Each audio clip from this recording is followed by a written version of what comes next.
We'll get started in just a few minutes. We're just waiting for one other member.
Good afternoon.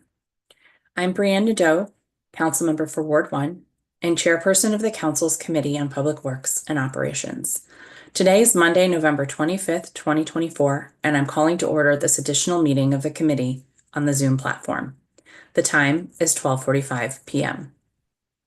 For the record, I'd like to note we have a quorum consisting of at-large Councilmember Robert White, Ward 2 Councilmember Pinto, and myself.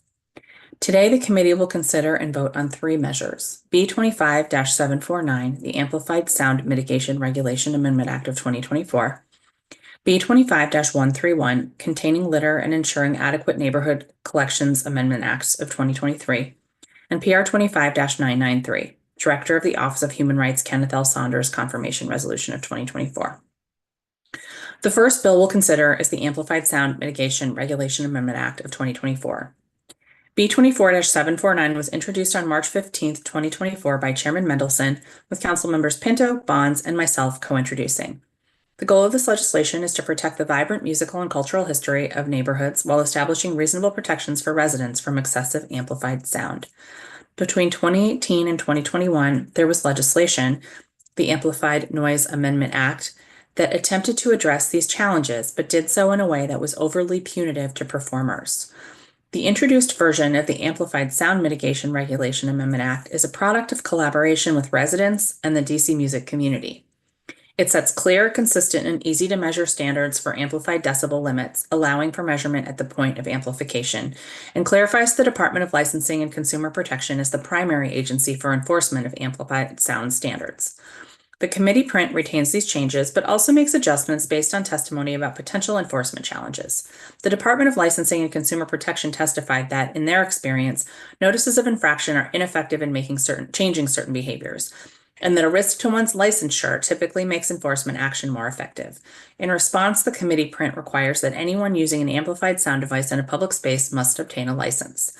License holders will be required to adhere to the decibel limits as established by the legislation and already established allowable hours for performances. The license structure ensures that the DLCP has the tools to enforce sound decibel levels.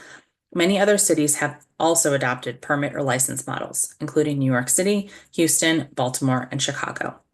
In cities without a licensure requirement like Boston, the police enforce noise ordinances, including those that apply to street performers and protesters.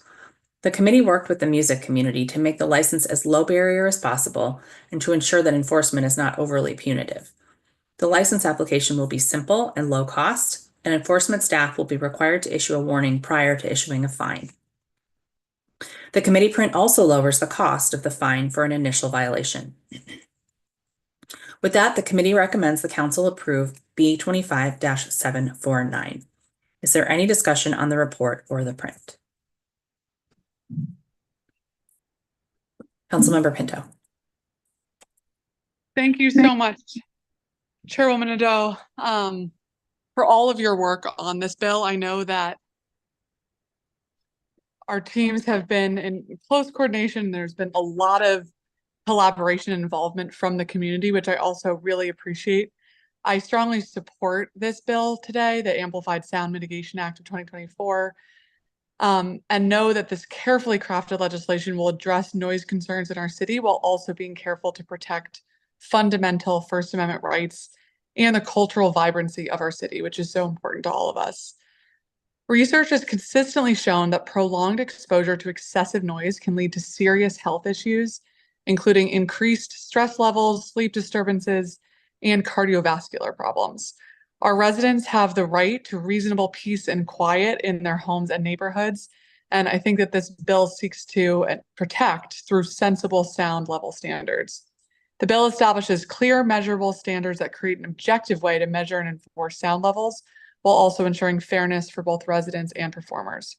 The legislation creates a streamlined licensing system with multiple options from daily permits to annual licenses, providing flexibility for different needs. We've included important safeguards such as requiring warnings before any penalties are imposed and offering reasonable time to adjust sound levels. The bill mandates that officers allow time for sound testing and equipment adjustment before issuing any citations. This legislation maintains exemptions for licensed businesses and permitted events, recognizing the vibrant entertainment and cultural life of our city. Importantly, permits may only be issued between 7 a.m. and 10 p.m., providing a balanced approach that respects both performers and residents. The district has long been known for its rich musical heritage, from go-go to jazz, and this bill ensures that these traditions can continue while respecting our residential communities. Our public spaces have historically served as venues for artistic expression, cultural celebration, and community gathering. And I think this legislation preserves these essential uses and provides clear guidelines so everybody can be on the same page. I also want to note that the work is not over when it comes to continuous collaboration around issues of music and venues and noise. And that conversation will certainly continue. There's a very complicated matrix of regulations and agencies that are involved here that Councilmember Nadeau spoke to. And so I look forward to continued collaboration. Chair Nadeau, I do want to ask you just to clarify, speaking of the multi-agency review around the enforcement protocol here when it comes to those who did not pursue a permit. Right. So it mirrors what we've done with street vending, where the enforcement agency, DLCP, has the ability to issue a citation, and also the ability to confiscate items. So in this case, that would be an amplifier. Okay. So and that will be for daytime hour amplification permits. And is it accurate to say that this bill will not impact current amplification or excessive noise overnight? Good question. I mean, I think it could. It would depend on how DLCP decides they want to staff as a result of this legislation. They certainly could choose to have some overnight enforcement capability. But that is part of the challenges here. Because amplified sound obviously isn't allowed between 10 p.m. and 7 a.m., regardless of whether or not it's got a permit. And typically MPD does the enforcement during those times, but this certainly doesn't preclude DLCP from, say, having an expanded enforcement authority if they wanted to start having overnight shifts. Okay, but just to lastly clarify for the record, this in no way undermines MPD's current ability to enforce noise ordinance issues overnight. Oh, yes, that is correct. Okay, great. Thank you very much. I look forward to supporting this measure today. Thank you again for all of your work on this, and hope that we can get it passed. Thank you very much. And Councilmember White. Thank you, Chairperson Nadeau. You and your team have put a lot of work into this bill. It is really complicated. I think that you all have done a lot of work to strike the right balance here. I plan to vote yes, because I think you're moving us in the right direction. I just want to admit that because of some housing issues, including emergencies over the weekend, there are still a couple of outstanding questions that may not be real questions. I just haven't had an opportunity to resolve them. So I plan to vote yes, because I think we're moving in the right direction, but there are some more details that I need to look into between now and first vote in the full council. Understood. And as you go through that, we are more than happy to answer your questions and address any concerns you have before first reading, which will not be until December. Great. Well, with that, the committee, let's see. I move to approve the committee print and accompanying report for B25-749 with leave for staff to make technical and conforming changes. All those in favor, please indicate by saying aye. Aye. All right. The ayes have it unanimously. And the next bill we'll consider is the Containing Litter and Ensuring Adequate Neighborhood Collections Amendment Act of 2023, which we affectionately refer to as the Clean Act. B25-131 was introduced February 8th, 2023 by Councilmember Louis George and co-introduced by Councilmembers Robert White, Pinto, Parker, Nadeau, Henderson, Bonds, Allen, and Gray. While initially referred to the Committee on Transportation and the Environment, it was re-referred to the Committee on Public Works and Operations for consideration on February 20th, 2024. A hearing was held last council period. All right, let's see. The purpose of B 25-131 is to establish waste collection requirements for private collection properties. The bill aims to address trash overflow and rodent infestation across the district by requiring adequate trash and recycling cans and more regular waste collection in multifamily buildings. During my time at the council, I've heard countless stories of overflowing trash receptacles at multifamily buildings, often leading to rat and vermin infestations. Everyone in the district should be able to live in a clean and healthy environment, no matter where they live, and multifamily property owners have an obligation to do better. This bill will ensure that they do. Specifically, the Clean Collections Act would require multifamily buildings to provide trash cans or dumpsters that hold at least 32 gallons of solid waste per residential unit. DC law currently calls for, quote, adequate solid waste container space, but does not define that standard, leaving many multifamily apartments with fewer and smaller trash cans or dumpsters than needed.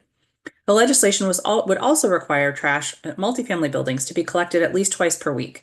Current DC law has no frequency requirement for trash collection. Semi-weekly collection will prevent overflow and reduce the harmful effects of trash piling up over an entire week. It also makes these services more equitable by providing apartment building residents the same frequency of trash collection that many homeowners receive.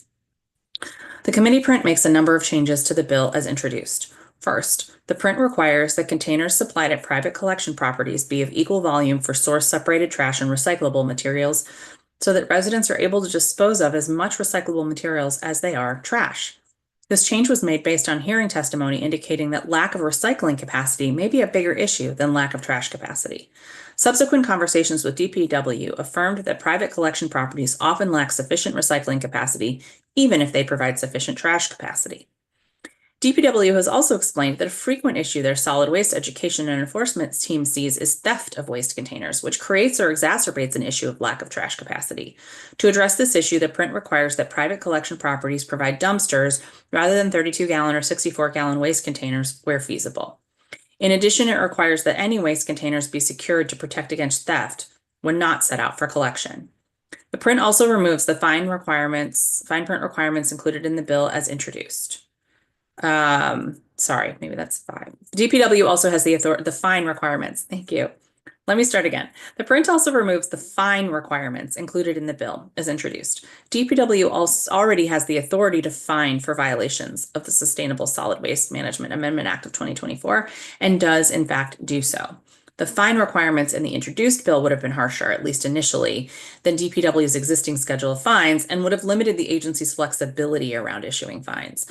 Under these circumstances, the fine requirements of the introduced bill are unnecessary to make the bill effective. The print also requires DPW to install public litter containers on blocks zoned for residential use. I've heard, and I'm sure many of my colleagues have as well, numerous complaints from residents about the excessive litter they see on blocks zoned for residential use that are within close proximity of commercial corridors. When I've questioned DPW about why it doesn't install public litter containers on such blocks, leadership has said it's their policy not to install in those areas because collection of trash from public litter containers occurs at night due to capacity constraints, and they're concerned there may be complaints about noise. I do recognize this is a valid concern, but I believe the benefits of installing public litter containers on residential blocks experiencing severe littering problems outweigh the potential noise concerns. The committee print seeks to strike a balance by requiring substantial public input and support for a public litter container on a block zoned for residential use. The committee print also requires DPW to undertake a study on the potential for establishing commercial waste collection zones in the district. Commercial waste collection zones are defined areas within municipalities assigned to specific waste haulers for collection services. Essentially, municipalities establish collection zones and then enter into an exclusive contract with one hauler per zone. This type of system has been in existence since the 1990s and is in use in cities like San Jose, California, Portland, Oregon, and Seattle, Washington. Potential benefits include reduced street traffic, improved recycling efforts, reduction in air pollution, job creation, improved collection services, more transparent pricing, and increased competition and improvements in industry safety. Establishing commercial waste zones could potentially provide great benefits to the district, and this requirement will enable us to learn more about how these zones work in general and whether they could be successful in the district.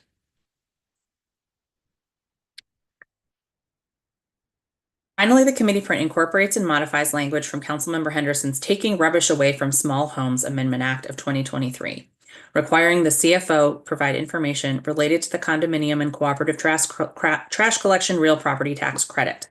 The print requires the CFO to calculate the estimated percentage of the cost of waste collection services covered by the credit, as well as the median cost of commercial trash collection services reported to the Office of Tax and Revenue by apartment buildings filing mandatory expense reports, and include this information in its periodic tax expenditure review covering public works tax credits. The trash collection credit is supposed to alleviate the financial burden on homeowners who don't receive taxpayer-funded DPW trash and recycling collection services, but it's not clear that it actually does. Access to this information will help the council understand whether and to what extent it actually does so, and whether it should be updated to better reflect the actual costs that residents pay for waste collection services. The committee therefore recommends the council approve B 25-131. Is there any discussion on the report or print? Okay. Hearing none, I move to approve the committee print and accompanying report for B 25-131 with leave for staff to make technical and conforming changes. All those in favor, please indicate by saying aye. Aye. Aye. Etcherbrook. Okay. The ayes have it unanimously. The final measure we'll consider is PR 25-993, the Director of the Office of Human Rights, Kenneth L. Saunders Confirmation Resolution of 2024. On October 7th, 2024, Chairman Mendelson introduced the Director of the Office of Human Rights, Kenneth L. Saunders Resolution of 2024 at the request of the Mayor. Mr. Saunders' experience is extensive and highly relevant to the position for which he's been nominated. His career includes roles such as Executive Director of the Greater Shreveport Human Relations Commission in Shreveport, Louisiana, where he worked with the Mayor, City Council, and City Commissioners on issues of cultural awareness, investigations, and discrimination issues. Diversity Officer at Johns Hopkins University, and Director at the Fairfax County Office of Human Rights and Equity Programs. Most notably, from 2003 to 2007, Mr. Saunders served as Director of OHR under the tenure of DC Mayor Anthony Williams. During this time, he worked closely with stakeholders and advocates to pass the DC Language Access Act of 2004, a landmark legislation ensuring equal access to public services, programs, and activities for individuals with limited or no English proficiency. Additionally, he was selected by the U.S. Department of Housing and Urban Development to assist in creating the agency's first Fair Housing Training Academy. Mr. Saunders returned to OHR in December as Associate Director of the Enforcement Unit. At his confirmation hearing, Mr. Saunders testified that his priorities will be recruitment and retention, expanding and strengthening the intake unit, holding more events, and conducting outreach to educate district residents on the services the agency provides. The committee believes that Mr. Saunders brings a strong foundation to lead the OHR.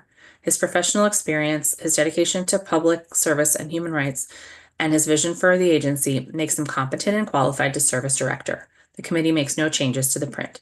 Therefore, the committee recommends that the council approve PR 25-993. Is there any discussion on the report or print? Hearing none, I move to approve the committee print and accompanying report for PR 25-993 with leave for staff to make technical and conforming changes. All those in favor, please indicate by saying aye. Aye. Aye. The ayes have it unanimously. Is there any other business before the council? The committee. There being no further business, this meeting of the Committee on Public Works and Operations is adjourned. The time is 1:03 p.m. Thank you. Thanks, everybody.